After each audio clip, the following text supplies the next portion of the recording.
السلام عليكم. اليوم حبيت نشارك معكم وصفة الدوارة بطريقة جد بسيطة وسهلة وتجي خفيفة وبنينة.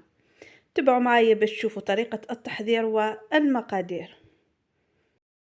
بسم الله، نبدأ على بركة الله. أولا ناخذ الدوارة اللي نستعملوها، نغسلها مليح كما تشوفوا، نظفتها من الداخل ومن الخارج وحطيتها في لاكوكوط ولا حطوها في قدرة، ونديروا لها ماء ورند وشوية ملح وزوج فصوص ثوم كبار، ونغلقوا عليها ونخليوها حتى تطيب تماما.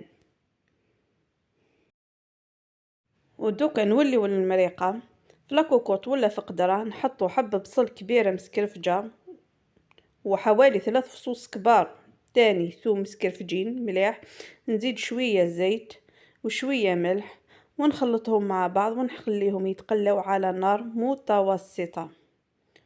وبعد ما تقلوا دوكا نزيد لهم حبة طماطم مسكرفجة وملعقة صغيرة من الطماطم المصبرة وحبة جزر قطعتها على هذاك الشكل، ونخليهم يتقلوا مع بعض تاني.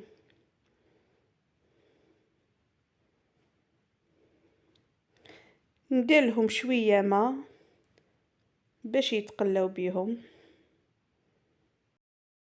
ندير لها ملعقة صغيرة من التوابل الخاصة بالدوارة وشوية فلفل أسود وشوية راس الحانوت وشوية كمون، ونخلطهم تاني ونزيد عليها ورقة رند وشوية معدنوس مقطع، ونخليهم يتقلوا على نار هادئة. وبعد ما تقلوا كامل مع بعض دوكا نزيدوا هذيك الدوارة بعد ما طابت، انا قطعتها هكذا كبيرة شوية وانتم قطعوها حسب الحجم اللي حبيتوها. دوكا نزيدوها باش تتقلى معاهم لمدة 10 دقائق،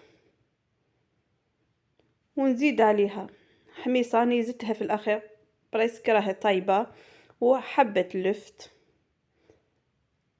وتاني نخليهم يتقلوا هاك لمدة 3 دقائق.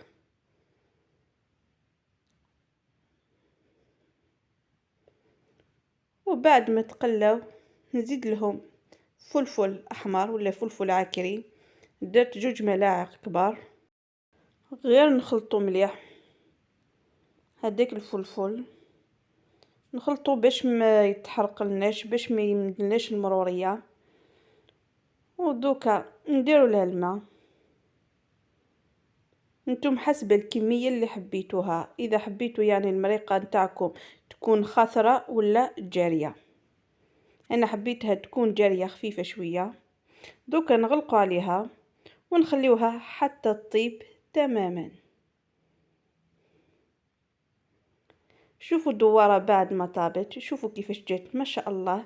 نتمنى عجبتكم وصفة اليوم، ما تنسوش تدعموني بالاشتراك في القناة والضغط على شعار القناة الظاهر امامكم وتفعيل زر الجرس ليصلكم الجديد. الى اللقاء، سلام.